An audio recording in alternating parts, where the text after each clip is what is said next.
Hello friends, एक case study आपके साथ शेयर करना चाहूँगा। जनरली ये ओल्ड मॉडल है 1278 मैकबुक प्रो 2010 का मॉडल होता है ये।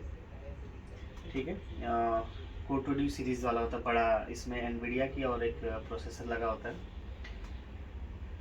इसमें प्रॉब्लम आ रही है। प्रॉब्लम तो जनरली हमने रिजॉल्व कर लिया है। प्रॉब्लम क्या आ रही थी ये मैं आपको बताता हूँ, और रिजॉल्व कैसे किया वो मैं आपके साथ शेयर करना चाहूँगा। जैसे इसको जब ही ऑन करते हैं, एक तो ये है, ये ऑटोमेटिक ऑन नहीं होता है। इसमें कीबोर्ड कनेक्ट करके आपको इसको ट्रिगर करना पड़ता है।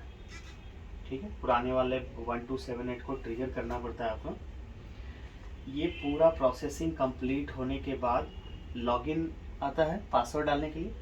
पासवर्ड डालते ही ये पूरा ब्लैक स्क्रीन हो जाता है, यानी कि लैपटॉप लॉगिन हो रहा है। लॉगिन होने के बाद जो ही डेस्कटॉप इनिशियलाइज हो रहा है, डेस्कटॉप की लाइट क्या हो जा रही है, ऑफ हो जा रही है, क्लोज ऑफ। जनरली जैसे होता है स्लीप मोड में चला जाना, यानी कि स्लीप मोड में जनरली कंप्यूटर तब जाता है जब आपका मैग्नेटिक स्विच या हॉल सेंसर काम नहीं कर रहा होता है।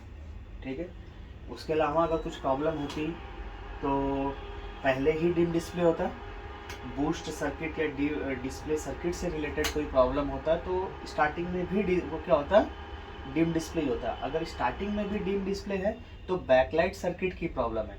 लेकिन अगर लॉगिन होने के बाद डिम डिस्प्ले हो रहा है तो इसका मतलब बैकलाइट सर्किट से रिलेटेड इशू नहीं है। ये जनरली मैग्नेटिक स्विच से रिलेटेड ही होता है कि लैपटॉप आपका स्लीप मोड में चला जा रहा है। ठीक है, लाइट जिससे ऑफ हो जा रही है, एसएमसी से कोई ना कोई सिग्नल जो आपका जनरेट हो रहा है जो लाइट को ऑफ करा रहा है। ऐसी जनरल लैपटॉप्स में हमने कई बार बताया है, magnetic switch, lead switch, hall switch, इनको रिप्लेस करते हैं, प्रॉब्लम सॉल्व हो जाती है। इनमें भी ऐसा ही जनरली होता है। 1502, इससे पहले 1398 और कई मॉडल्स को हमने रिपेयर करके वीडियोस भी पहले भी डाला है। इससे रिलेटेड भी हम आपको बताना चाहेंगे कि इसमें भी सेम ऐसी ही प्रॉब्लम है। सो बट यहाँ पे लीड स्विच जो है या जो सिग्नल है वो स्विच ना लिख करके ट्रैक पैड डिसेबल से related, touch pad button disable से रिलेटेड बटन दिया हुआ है, जिसे कई बार लोग कंफ्यूज हो जाते हैं कि ये तो टच पैड से रिलेटेड है। हमारे इंजीनियर्स को भी ऐसा ही लगा कि नहीं, ये तो टच पैड से रिलेटेड सर्किट है, तो फिर वो मैग्नेटिक स्विच से रिलेटेड कैसे हुआ। सो ये मैं दिखाता हूँ। लीड लिख करके सर्च मारेंगे तो आपके पास आ ही जाएगा। देखिए यहाँ पे हमारा है, ठीक है, SMC लीड, SMC_LID लीड, ये आ रहा है। और इसको ध्यान से अगर आप बड़ा करके देखेंगे, रीड करना चाहेंगे तो यहाँ कुछ आपको ऑप्शंस में मिलेगा। देखिए लिखा हुआ है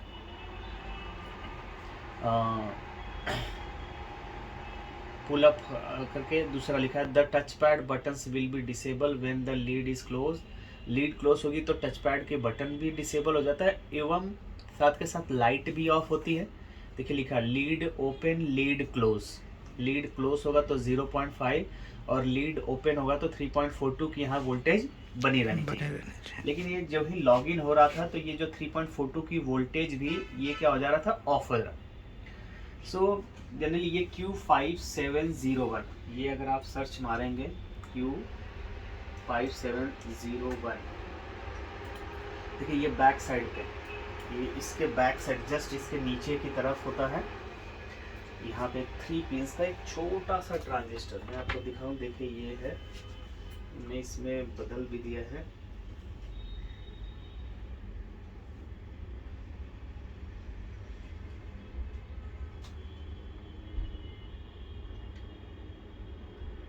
दिखाई, छोटा सा ये 3 पिन का है, मैग्नेटिक स्विच की तरह ये भी काम कर रहा है। मॉसफेट्स दिया हुआ है, ये N चैनल मॉसफेट दिया हुआ है। ये मेरा डोनर बोर्ड है। देखिए इसमें इस लोकेशन से इसको मैंने निकाला है, यहाँ से ये लोकेशन है इसकी, यहाँ से बैक साइड से यहाँ 3 पिंस का ये लगा होता है। ठीक है, जनरली रैम स्लॉट के जस्ट बगल किनारे के पोर्शन, और मैग्नेटिक या लीड स्विच भी ऐसे ही लगा होता है, किनारे के पोर्शन में इधर की तरफ भी लगा हो सकता है। ठीक है, 1502 में ऐसे स्लॉट्स के बीच में लगा होता है। इस 3 पिन के छोटे से ट्रांजिस्टर को, ये मॉसफेट है, इस मॉसफेट्स को बदलते ही, अब देखिए इसको हमने बदल दिया है और मशीन को दोबारा पैक भी कर लिया है। अब ये लाइट्स प्रॉपर आ रही है, ठीक है। अब ये डिम नहीं हो रहा है। सो इस तरीके की प्रॉब्लम जब भी लॉगिन होने के बाद हो तो मोस्टली ज़्यादातर चांसेस होता है वो मैग्नेटिक स्विच से रिलेटेड होता है। 1502 में भी हमने इसको रिपेयर किया है, 1398 में भी इस्तेमाल, और 1278 में भी ये प्रॉब्लम, और 3542 में भी एक कॉमन प्रॉब्लम के रूप में आ जाता है, लाइट ऑफ हो जाती है, ठीक। So once again thank you, bye bye.